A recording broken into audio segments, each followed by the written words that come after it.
नमस्कार दोस्तों, किसान बंधु। आज हम इस वीडियो में जानेंगे कि गेहूँ पंजीयन की पूरी जानकारी। यदि आपने पंजीयन नहीं करवाया है तो अब क्या करना पड़ेगा, तारीख निकल चुकी है इस बारे में। तो स्वागत है हमारे वीडियो में दोस्तों। बहुत सारे किसानों के मन में सवाल है कि अगर आपने गेहूँ पंजीयन नहीं कराया तो क्या होगा।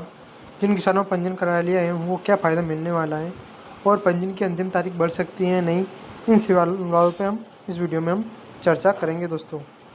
गेहूँ पंजीयन क्या होता है, सबसे पहले इसके बारे में जान लेते हैं। दोस्तों, जो गेहूँ पंजीयन होता है ये उपार्जन सरकार द्वारा हर साल गेहूँ किसानों से खरीदी करती है ताकि किसानों को उनकी फसल का उचित मूल्य यानी एमएसपी पर उनको न्यूनतम लाभ मिल सके।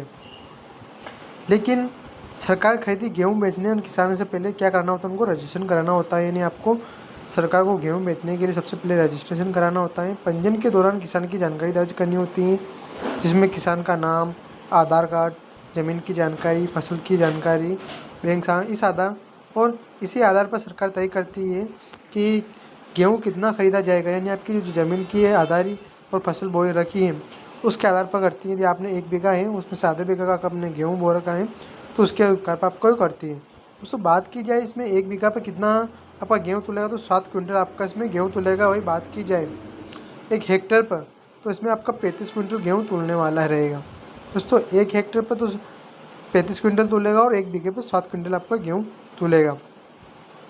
ठीक है दोस्तों, उसके बाद अगर आपने गेहूँ पंजीयन करा रखा है तो आपको कई फ़ायदे मिल सकते हैं।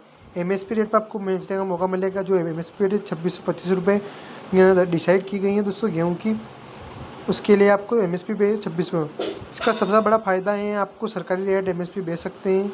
बाज़ार में कई बार गेहूँ का भाव कम होता है लेकिन सरकार की कीमत खरीदती है। पंजीयन कराने के बाद किसान को सरकारी गेहूँ केंद्र और बोझा मिलता है। किसान उपार्जन पर्ची भी दी जाती है। दोस्तों, आपको पंजीयन कराने के बाद एक उपार्जन पर्ची भी दी जाती है जिसमें आपका नाम, पता, डिटेल, ज़मीन की डिटेल सभी प्रकार की हो रहती हैं। उसमें खरीदी की तारीख, दोस्तों खरीदी तारीख है आपको उसके लिए स्लॉट बुकिंग करना होगा।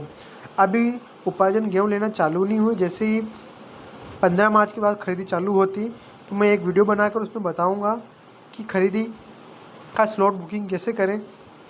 सरकार द्वारा खरीदी करने के बाद गेहूँ आपके खाते में, किसान के खाते में भेजी जाएगी। दोस्तों, जैसे आपका सरकार द्वारा आपका गेहूँ खरीद लिया जाता है तो अब जो भी पेमेंट है आधार बेस्ड आपका आएगा। इससे किसानों का पैसा सुरक्षित और जल्द मिलेगा, पारदर्शी व्यवस्था रहेगी। जो पंजीयन की का प्रक्रिया तो वो निम्न प्रक्रिया में पूरी होती है। किसान अपनी जानकारी स्थिति ऑनलाइन देख सकता है। जिन किसानों में गेहूँ पंजीयन नहीं करवाए हैं अब वो भी दे दें। दोस्तों, जिन बहुत सारे किसानों ने गेहूँ पंजीयन नहीं करवाया उनके लिए महत्वपूर्ण बात है। अब बात करते हैं उन किसानों ने जो पंजीयन नहीं करवाया।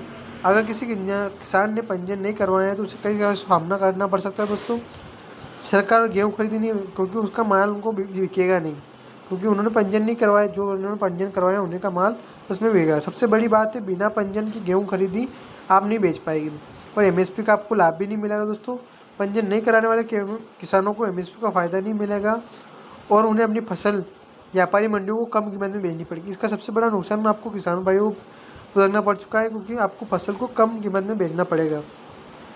कई बाजार गेहूं में भाव एमएसपी में कम होता है, ऐसे में बिना पंजीयन किसानों को गेहूं बेचना पड़ सकता है। अब सबसे बड़ा सवाल ये है दोस्तों कि क्या गेहूं पंजीयन की अंतिम तारीख बढ़ सकती है। तो दोस्तों, कई बार ऐसा देखा गया है कि बहुत सारे किसान पंजीयन नहीं करा पाते और सरकार की अंतिम तिथि आगे बढ़ा देती है, लेकिन ये पूरी तरह सरकार के निर्णय पर निर्भर करता है। इसलिए किसानों को सलाह दी जाती है कि अंतिम तारीख का इंतजार न करें और जल्द से जल्द पंजीयन कराएं।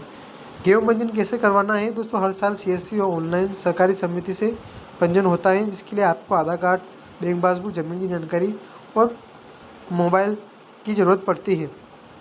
किसानों को कुछ बातें ध्यान रखनी चाहिए। पंजीयन कराते समय सही जानकारी भरें। पंजीयन के बाद पर्ची को समय से चेक कर लें।